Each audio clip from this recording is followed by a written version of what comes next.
Celtic Myths and Legends by T.W. Rolleston. Chapter 8, Myths and Tales of the Cymry. Betrayal of Llew.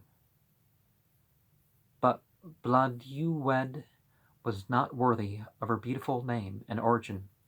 One day, when Llew was away on a visit with Moth, a lord named Gronw Pepur came a-haunting by the palace of Llew. And Llew loved him from the moment she looked upon him. That night they slept together, and the next, and the next. And then they planned how to be rid of Llew forever. But Llew, like the Gothic solar hero Siegfried, is invulnerable except under special circumstances, and Llew has to learn from him how he may be slain. This she does under pretense of care for his welfare. The problem is a hard one.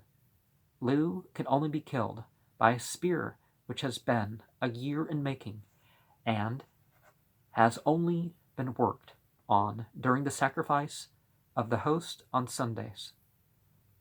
Furthermore, he cannot be slain within a house or without, on horseback or on foot. The only way, in fact, is that he should stand with one foot on a dead buck and the other in a cauldron, which is to be used for a bath, and thatched with a roof.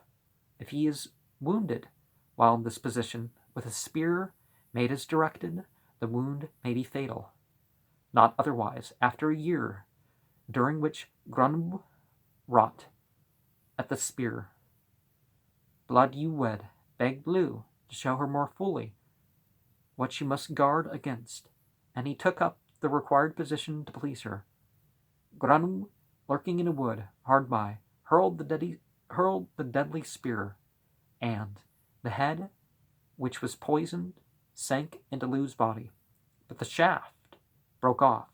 Then Llew changed into an eagle, and with a loud scream he soared up into the air and was no more seen. And Gronw took his castle and lands and added them to his own. These tidings at last reached Gwydion and Moth, and Gwydion set out to find Llew. He came to the house of a vassal of his, and from whom he learned that a sow he had disappeared every day and could not be traced, but it came home duly each night. Gwydion followed the sow, and it went far away to the brook, since called Nant Llew, where it stopped under a tree and began feeding. Gwydion looked to see what it ate, and found that it fed on putrid flesh that dropped from an eagle sitting aloft on the tree, and it seemed to him that the eagle was Llew. Gwydion sang to it, and brought it gradually down the tree, till it came to his knee, and when he struck it with his magic wand, and restored it to the shape of Llew, but worn to skin and bone, no one ever saw a more piteous sight. And so we need to be careful with our gazes, don't we?